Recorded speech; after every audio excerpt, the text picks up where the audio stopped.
have to go back to picking books for myself. I don't know if I like that. Hello everybody and welcome back to the channel. My name is Brianna and this is For Pause in a Book. I make bookish videos over here on my little corner of the internet, so if that's something that you're interested in, make sure that you hit that subscribe button down below. Today I am letting Kerplunk choose my TBR, so I guess I don't have to actually pick my TBR, but I kind of do. The competitiveness of the Amazing Readathon may be over, and July is definitely going to be a much chiller month for me in terms of booktube content anyways. However, we still have a TBR. We still have to figure out what we're reading in the month of July.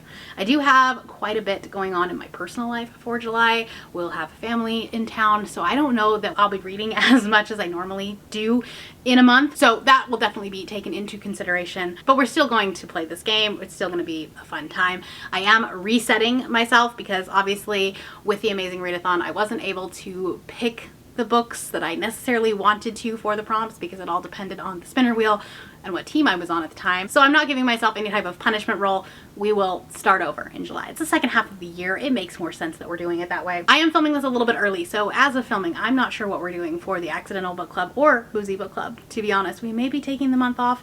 I'm not really sure. I'll let you know. There is a chance that we'll be reading the new Tessa Bailey book because this is kind of what started the Accidental Book Club, was Fangirl Down. And so we may be reading this one, but we may push it to August just because it doesn't come out until like the 16th. So in order for everybody to get their hands on it, we may wait until August. But it'll all be in the Discord. I am participating in the Mid-Year Scramble that is put on by Margaret over at The Word Nerd. This is a very chill readathon that is mostly just to help you with your goals. There's no competition unless you're like competing with yourself. But we all make those goals back in January, and then when we do the mid-year freakout tag, we're like, oh, I forgot those were goals. So this just helps with that. My plan for this is actually to come up with a different challenge, a different goal every week, and then do a vlog for it. So the first week I'm going to be focusing on my Spiffbo books because I would really like to get a head start on those. I have about 6 weeks to read all of them for my own like personal timeline. And then I'm going to do a week of reading sequels because I'm really great at starting sequels and really bad about finishing them. And so I'm going to spend a week finishing a couple of series. You know, those ones I only have one left. I'm also going to spend a week trying to work on my NetGalley because I have a lot of NetGalley books that need to be read and reviewed. And then the last week of the month I will be doing Scatagorathon. Now this is a readathon over on my Patreon where we actually play my old TBR game, Scatagories Chooses My TBR. We turned it into a readathon. I think we're going to be doing a whole week to kind of close out the month, and the prompts for that will all be based on things people thought Amazing Readathon prompts were going to be. So that's going to be a really fun time. All the information is linked down below. You can participate in the readathon and the reading sprints at the lowest tier, so it's not a huge financial burden or anything like that. It's a whole $1. But that's pretty much what I'm going to be doing in July. Not a lot, because I am tired. Your girl's tired. A couple housekeeping things. Let's pull a book out of the water bowl. So if you don't know, my Patreon is themed around the dogs. Okay, it's the dog pack. And so my top tier get to put books in the water bowl that they recommend to me. Okay, it could be a book that I own, can be a book that I've never heard of before that they want me to read, could be a book that they loved, could be a book that they hated and they just want me to hate read it too. I've seen it happen. That's what we're gonna do today. I've reset everything, and there's some old ones in here, there's some new ones in here, and we're just gonna pick one. Okay, all right, we've got a purple one. Are these difficult to open? Yes. Okay, we have Things Have Gotten Worse Since We Last Spoke, and this is by this was recommended by Ames, and I've heard mixed things about this. This is not an author I have tried before, but we're going to try it. I will theoretically have 2 months to read this. I give myself 2 months. However, if I do read it in July, then I'll pick another one in August. There's no real hard or set rules here. All right, with that said, let's go ahead and pick our D12. I don't need the D6 in here today. That's fine. We're gonna do our D12. This will tell us how many sticks we need to pull, and then we will go over to the Kerplunk Tower and get started. So here we go. Ooh, that's a big one. We got a 9. I don't know if it's gonna focus. There we go, a 9. Yippee. All right, let's go. All right, we have moved over to the tower. We have 9 sticks to pull, and we're just gonna go ahead and get started. For those of you that are new here, the green sticks mean that the book needs to be set in the past, the orange means that it needs to be set in the present, and the yellow means that it needs to be set in the future. Did I say I was going to change this for the second half of the year? Yes. Did I forget to go in and do that? Also, yes. So we're just going to roll with it. It's fine. We have plenty to read from this month. We've got this. Okay, we've got an orange. I know it looks more red, but the cards are orange. All right, we have a horror. For a horror set in the present, this might be a bit of a stretch that it's in the present. This might be like more futuristic, but we are going to go with it because it's not an actual, like there is no actual like timeline for this. It's fine. I need to continue the series. Whispers in the Mist by Darcy Coates. It is criminal that I have not finished the series yet. So we are going to rectify that this month and read the third book in the series. There's actually 4. If I get to all of them, who knows? But we are going to at least read the third one. That is unless I end up reading this one during the time that I am still on Spooky, because I haven't quite gotten to Spooky for the second time around. We'll see what happens. We'll see. If not, then I'll just read the 4th one and it'll be perfect. I can finish the series. But we're going to go with this one for now. This is the 3rd book in the Voices in the Snow series, and it's a very isolated setting. It's a horror that's got a little bit of a sci-fi element to it. There's very little I can say without spoiling it about the sci-fi element. But Voices in the Snow was my very first Darcy Coates, and it was an immediate 5-star favorite book and sent me down the rabbit hole of Darcy. So it's a crime that I haven't continued the series. We're going to rectify that. All right, pull number 2. Green. A book for a vlog. That's easy since I am vlogging everything. For a book for a vlog set in the past, I'm going to make it easy. I'm going to finish another series, and I'm going to finish Ashes in the Star-Cursed King by Carissa Broadbent. This is the second and final book in the Crowns of Nyaxia. Final is like a bit of a stretch. I feel like there's like, it's a series of duologies kind of thing. This is the second book. I've read Serpent and the Wings of Night. I've read the little novella that goes in between them.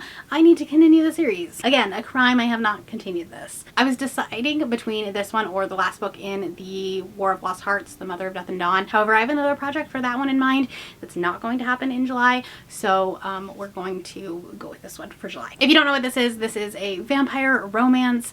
There are trials and games, at least in the first one. I don't know what happens in the second one. Honestly, I don't want to know. Like, I really want to go into this very blind because, like, that's how you should go into sequels, right? All right, just to make everything even, let's do a yellow. An audiobook. For the audiobook set in the future, I'm going to be going with Network Effect by Martha Wells. This is the 5th book in the Murderbot series. I've really enjoyed this series, but this one is the full-length novel, which is exciting but also kind of scary because, like, that's the one that I keep putting off. I read these Murderbot books during like my short 48-hour readathons because they are super short, and I've kind of hit a wall being on like the full-length novel now. I'm excited to see what she does with a full-length novel because I feel like the novellas are, while like fantastic, Murderbot is one of my favorite characters ever, they can be too short and we don't end up diving deep enough into the story, into the world. We kind of just hit the high points. So I'm hoping with 300, 400 pages, we're actually able to do that. So that's why this is going here, so that I can get past it and continue on with the novellas. All right, pull number 4. They're green.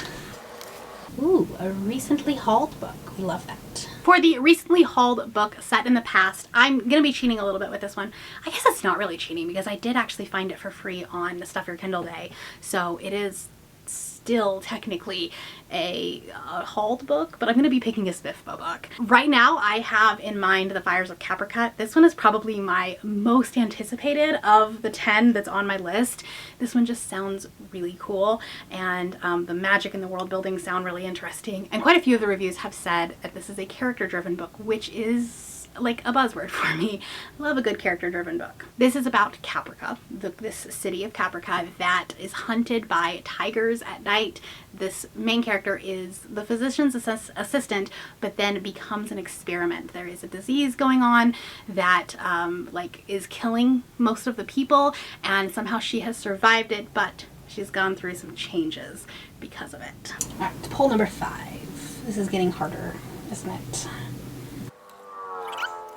Got a new to you author. For a new to you author set in the future, I am going to be going with Heavenbreaker by Sarah Wolf. This is one of Red Tower's new books. It's so gorgeous. Like stunning. Look at this. Listen, I'm still falling for Red Tower's pretty cover. Should I be? Probably not. but I am. This is going to be Brittany's book club book for her Patreon, so I do want to try to get to it as soon as possible so that I can like actually discuss it with them in the Discord. That's why I'm putting this on here. I feel like it probably would, you know, sit on my shelves a little bit too long if I didn't pick it up right away. Okay, these are not necessarily working out the way I wanted it to, but that is okay. That's fine. It never does with Kerplunk, does it? Hole number 6. Ooh, 2 people on the cover. For the 2 people on the cover, I'm going to be reading The Friendship Study by Ruby Barrett. I read The Romance Recipe by this author a couple of years ago and absolutely loved it. Listen, the steam was impeccable and it was a fun time. It was a good time. It's a very short book. And I think The Friendship Study is pretty short as well. Yeah, right at 300 pages. So pretty short. And this is about 2 people who end up in this psychological study when they are just trying to like get a fresh start. So they end up in this study together and they are paired together. Unfortunately, they had this like blind date / steamy makeout scene, but then got ghosted, and now they have to work together and they cannot date each other because that would mess up the study, the experiment. So there's definitely going to be some tension in this, some like maybe secret dating kind of thing. It should be a really fun time. All right, that's 6 down. Let's go ahead and pull number 7.